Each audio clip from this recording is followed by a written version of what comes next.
Kitchen and লাইফস্টাইলে সকলকে স্বাগত।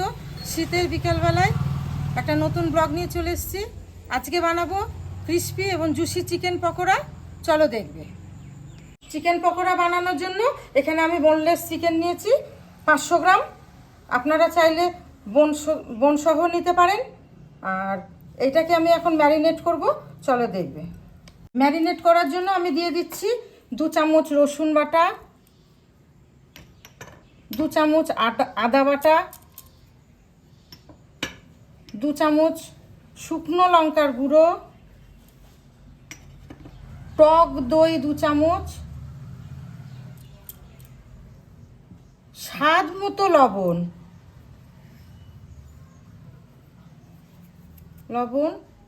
এখানে আছে 2 চামচ হলুদ গুঁড়ো, কাশ্মীরি লঙ্কার গুঁড়ো 2 চামচ,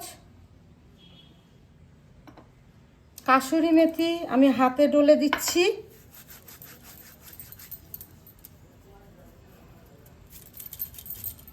1 চামচ ধনে, গোটা ধনেটাকে আমি ভেঙে নিয়েছি, এইটা দিয়ে দিচ্ছি। 1/2 চামচ জোয়ান এর মধ্যে দিয়ে দিচ্ছি। অবশ্যই ধনে আর জোয়ানটা দেবেন।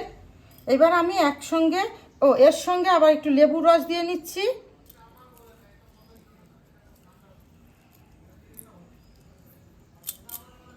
এই মশলাগুলো আমি একসঙ্গে সব মেখে নিচ্ছি, ভালোভাবে মিশিয়ে নিতে হবে।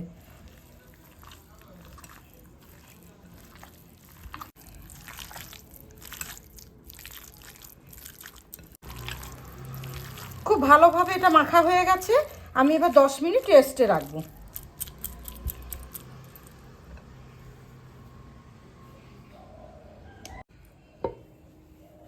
দেখো বন্ধুরা, খুব সুন্দর ম্যারিনেট হয়ে গেছে।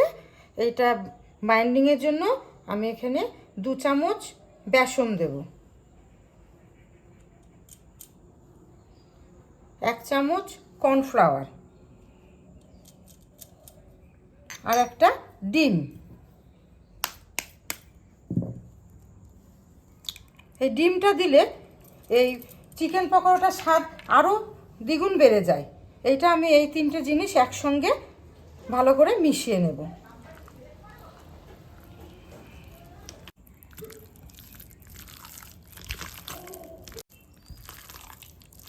খুব ভালো করে মেখে নিচ্ছি আমি। খুব ভালোভাবে মিশে গেছে, মাখানো হয়ে গেছে। এটা এবার আমি 10 মিনিট রেস্টে রাখবো।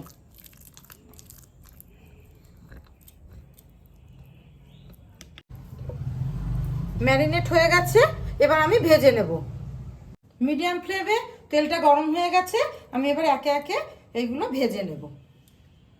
আর সব সময় মিডিয়াম ফ্লেমে আপনারা এটা ভাজবেন।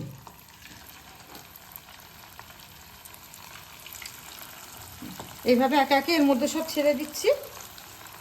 মিডিয়াম ফ্লেমে এটাকে ভাজতে হবে।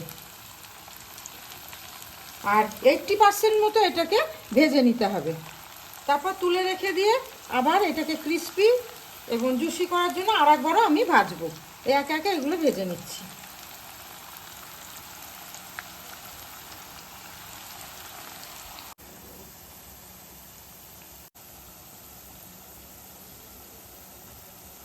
আপনারা এটা কাঁটা চামচ বা অন্য কোনো চামচ দিয়ে এইভাবে নাড়িয়ে নাড়িয়ে নেবেন। দেখেন একদম তেলের মধ্যে এটা লাগছে না। এটা 80% কুক করতে হবে। আর এটা অবশ্যই সাদা তেলে করতে হবে, রিফাইন তেলে করতে হবে, ভাজতে হবে। এই যে সব উল্টে নিচ্ছি আমি কাঁটা চামচ দিয়ে। সুন্দরভাবে উল্টানো হয়ে যাচ্ছে, কাঁটা চামচ দিয়ে সবগুলো উল্টে নেওয়া হয়েছে। 80% মতো এটাকে ভেজে নিতে হবে। 80% মতো এটা কুক হয়ে গেছে। এবার আমি তুলে নেব। এরপরে একে একে এইভাবেই সব ভেজে নেব।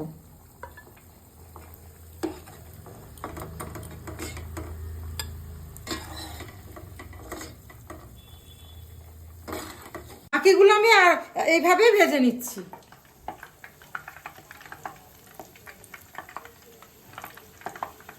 পকোড়াগুলো আমি 80% ভেজে নিয়েছি। দ্বিতীয়বার ফ্রাই করার আগে আমি এইগুলোকে হাত দিয়ে চেপে নেব, যাতে ভিতর পর্যন্ত ভালোভাবে ফ্রাই হয়। এগুলো হাত দিয়ে চেপে নিয়েছি। এবার আমি এগুলো ভেজে নেব।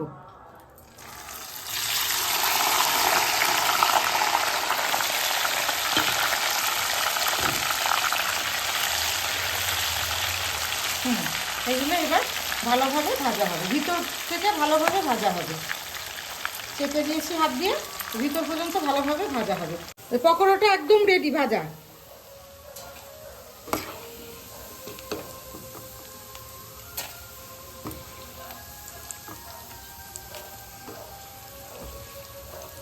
দেখো কি সুন্দর কালার এসছে, পকোড়াগুলো সব ভাজা রেডি। দেখো বন্ধুরা কি সুন্দর ক্রিস্পি হয়েছে ভাজা চিকেন পকোড়া, ক্রিস্পি এবং জুসি। এই যে খুব সুন্দর লাগছে দেখতে। এখানে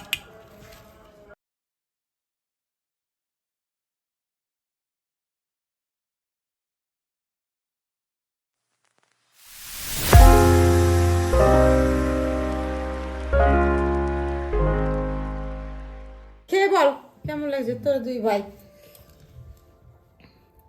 সর্ষে ভেজা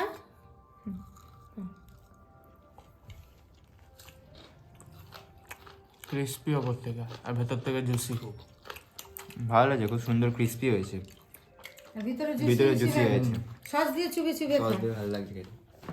তুমি একটা খাও। আমি এটা খাবো, নিজে বানালাম না।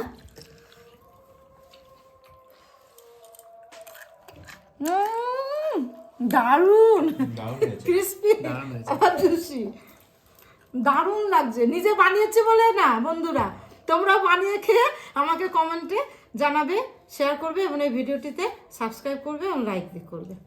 Tata bye bye.